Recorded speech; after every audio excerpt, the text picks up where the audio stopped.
ஸ்ரீமதி ராமானுஜாய நமः. पार्थाय प्रतिबोधितां भगवता नारायणेन स्वयं व्यासेन ग्रथितां पुराणमुनिना मध्ये महाभारतम् अद्वैतामृतवर्षिणीं भगवतीम् अष्टादशाध्यायिनीम् अम्ब त्वामनुसन्दधामि भगवद्गीते भवद्वेषिणी. நாள்தோறும் பகவத்கீதையில் இப்போ நம்ம பார்த்துட்ருக்கிறது 15வது அத்தியாயம். இந்த 15வது அத்தியாயத்தில் நாம் பார்க்க போகிறது 14வது ஸ்லோகம். இந்த 14வது ஸ்லோகம் 12-13 ஸ்லோகங்களுடைய தொடர்ச்சியாக தான் அமைஞ்சிருக்கு. 12-13 ஸ்லோகத்தில் நம்ம என்ன பார்த்தோம் அப்படின்னா, பகவான் தான் வந்து சூரியனையோ சந்திரனையோ அக்னியோ ஏன் இந்த பூமியோ இது எல்லாத்தையுமே உடலாக கொண்டு அந்தந்த வேலைகள் எல்லாம் வந்து செய்கிறார் அப்படின்ட்டு.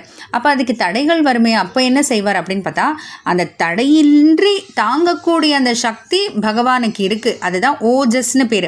அந்த ஓஜஸ் அப்படின்ற அந்த சக்தி, தடையின்றி தாங்கக்கூடிய அந்த சக்தியை கொண்டு தான் பகவான் இது எல்லாமே இப்படி எல்லாமே வந்து செயல்படுறார் அப்படின்றதையும் பார்த்தோம். இப்போது நமக்கு வெளியில் சுற்றி நடக்கிற விஷயங்கள் மட்டும் இல்லை, நம்ம உடம்புக்குள்ளே நடக்கக்கூடிய விஷயங்களுக்கும் பகவான் தான் காரணம். பகவானே வந்து காரணமாக இருக்கார், பகவானே இருந்து செயல்படுத்தி வைக்கிறார்ன்றது தான் நம்ம 14வது ஸ்லோகத்தில் இப்போ பார்க்க போகிறோம்.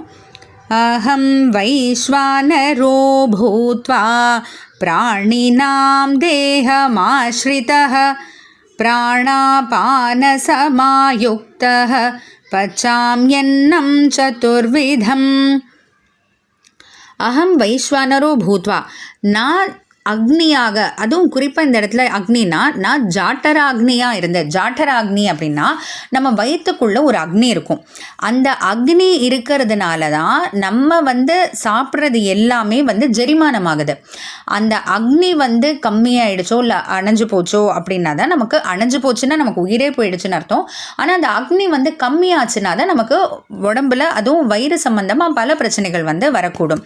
அதனால் அகம் வைஸ்வனரோ பூத்வா, நான் அந்த ஜாட்டர அக்னியாக இருந்து பிராணினாம் தேகமாஸ்ரிதா, பிராணிகள் ஜீவராசிகளோட உடம்புல இருந்து கொண்டு பிராண அப்பான சமாயுக்தா, பிராணவாயும் அப்பான வாயுவோட கூடியவனாய் நான் இருக்கிறேன் அப்படின்ட்டு பகவான் சொல்கிறாரு.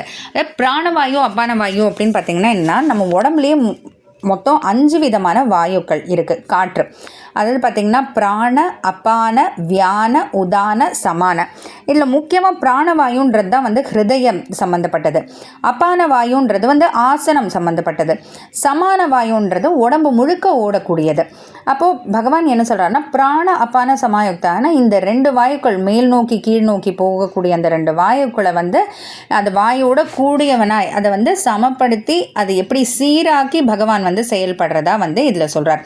அப்போ பகவான் என்ன சொல்கிறார், நான் ஜாட்டராக்னியாவே இருந்து பிராணிகள் ஜீவராசிகளோட உடம்புக்குள்ளெல்லாம் இருந்து கொண்டு இந்த பிராண அப்பான வாயு சீராக்கி அதோட கூடியவனாய் சதுர்வித்தம் அன்னம் பச்சாமி, 4 விதமான உணவை வந்து ஜெரிக்க வைக்கிறேன் நான் தான் அப்படின்ட்டு பகவான் சொல்கிறாரு.